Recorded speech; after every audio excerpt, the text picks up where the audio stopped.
existing properties or new construction properties. So if you're wanting to buy a rental property, which one's better? I think a lot of people right off the bat assume new construction is better because it's new.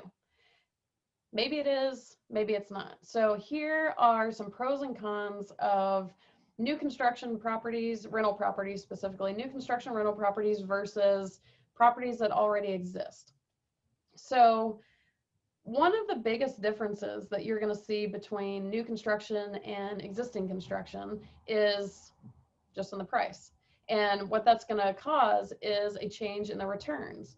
So I work in turnkey rental property world. So when I think of turnkeys, I'm considering well, not fully rehab new construction properties compared to fully rehabbed properties. This conversation's a little bit different if you're trying to do value add opportunities, because obviously you're not going to be able to do much with that for new construction. So when I'm talking about all of these, I'm comparing it to, trying to be apples to apples here, new construction versus fully rehabbed existing property. So the new construction is going to be more expensive. It also depends on what market you're buying in, but ultimately the returns on new construction, like the cash flow, is going to be a little bit lower, justifiably so, because you just got a new property. There's always that trade-off between what you're buying and the returns versus, if you go buy some kind of shack you put a lot of work into, the cash flow should be quite a bit higher on that because that's a trade-off for you taking on that risk and putting all that work in. So new construction really is kind of the top of the line as far as price and condition. So you can expect that the returns are going to be quite a bit lower. So in all of the markets that I work with, if I compare the returns on new construction properties and returns on the existing properties, there's a pretty stark difference. So hopefully there is still positive cash flow, but it is going to be lower. So that's one thing, check mark to the existing properties. You can probably get higher cash flow. One of the most important things for me when I consider both of these, do I want to buy new construction or do I want to buy an existing property? One of the biggest factors for me is the existing properties are some level of proven because they've been around. You know what rents they're going to get. You know what kind of tenants have been attracted to it already. You know the neighborhood dynamics. You know things already because it's got a whole possibly long track record of history. New construction doesn't technically have that. That's going to lead me into a discussion about, if a whole new construction development versus new construction being kind of sporadically placed around. But you really want to think about the proven factor. Is the existing property, you can find out how it's been performing, how it performs, what kind of dynamics are involved. New construction, you can kind of ascertain a lot, but it's not a proven thing. It's brand new, so you're kind of like ground zero to start trying this thing out. Like, what if you get into it and suddenly the tenants just aren't what you expect, or whatever, or the prices don't, and the numbers don't quite work out. So that's another check mark for me for existing properties. A lot of people ask about the condition of new construction versus older properties, especially older properties. Let's say a property was built in like 1900 or something. Well, obviously new construction is everything's new.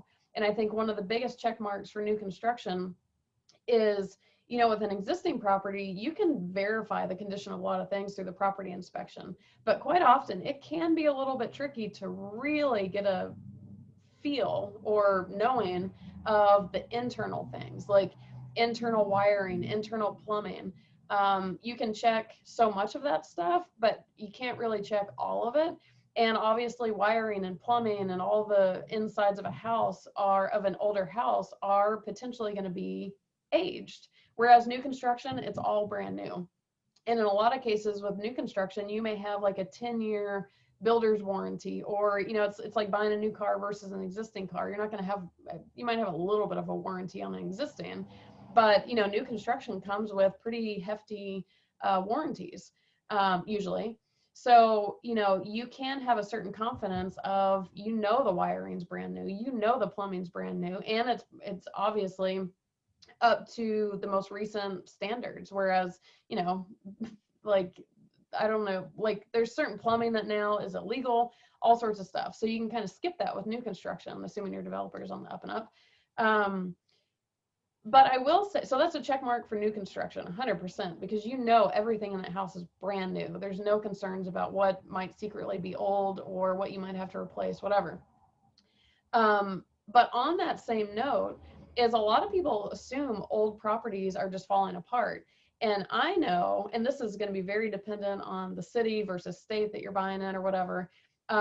Old properties, quite often, you guys probably know this too, can have some really beefy bones. Like a lot of times houses were built way stronger back in the day before people tried to start saving money or try to do, more composite type of materials or whatever it is. So it's possible you could have an existing property that is, yeah, totally old and shacky and whatever, and like it's not going to withstand whatever. But there are some old houses that have way beefier bones than any new construction would ever have.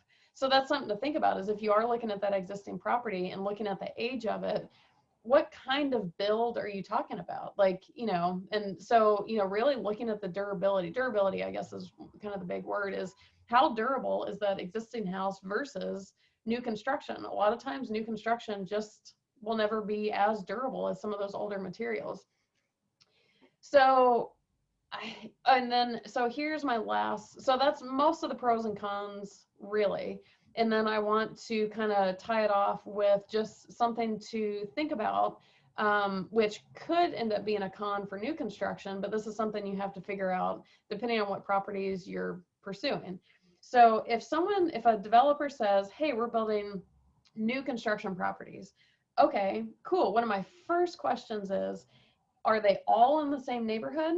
Or are they scattered around being built in the infill lots of existing neighborhoods? This could be a huge difference. Think about it. At least in turnkey world, all of these new constructions that we deal with are being sold to investors, people who want to buy turnkey rental properties.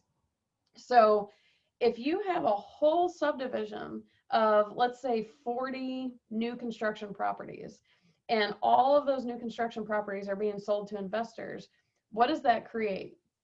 Well, that creates an entire subdivision, 40 houses worth of renters. Do you want an entire neighborhood of renters? Maybe. That makes me leery. One thing I look for in properties is I want to buy properties, I prefer at least, more primarily owner occupied neighborhoods or streets or whatever, because that helps with exit strategy down the road. Like, who am I going to sell this to? What's the quality of the neighborhood? If you have a street where 85% of the houses have long-term owner occupants, there's probably a certain quality level to that versus an entire street full of renters. Renters are more transient. They may not take care of the properties. Again, this is going to vary all over the place, and it's not for sure, for every single situation. You might have a neighborhood of 40 amazing expensive condos and it's all great tenants, but a subdivision of 40 or 100 rental properties makes me itchy. A, for the quality of who all is going to be there. B, because of exit strategy. If I want to later sell that property, is a primary home buyer going to want to buy in a neighborhood full of renters? I don't know. It could obviously start, switching to where it becomes more primarily owner occupied tenant or people. But in the beginning, if you have 40 or 100 tenants, I don't know. Are people going to want to buy that? I don't know. And then the other thing, going back to that whole idea of whether it's proven or not, a brand new neighborhood to me isn't really proven. We don't really know necessarily how this is going to play out. We can make some pretty hefty assumptions and, validate those assumptions based on facts. But at the end of the day, we don't really know. Whereas if you have a new construction property in an existing neighborhood in the infill lot, you already have some things proven. You have some proof of the neighborhood. You have an idea of what kind of tenants tend to go towards this neighborhood. You have better comps to say, closer comps, I should say, to have a pretty good guess as to what you can ask for in rent. So I think there's a huge distinction between, if you're looking for new construction, make sure you find out if they're all in the same neighborhood or if they're sporadic. For me, I don't think I really want anything to do with all of them in one area because that makes me nervous. But if they're scattered about, I'm willing to check that out because I could potentially be getting a brand new house in a proven area, in a proven neighborhood, maybe with owner occupied, good exit strategy. So, you know, something to think about, and hopefully the pros and cons will help you decide for yourself which route would you go, new construction or existing rental property. Who knows?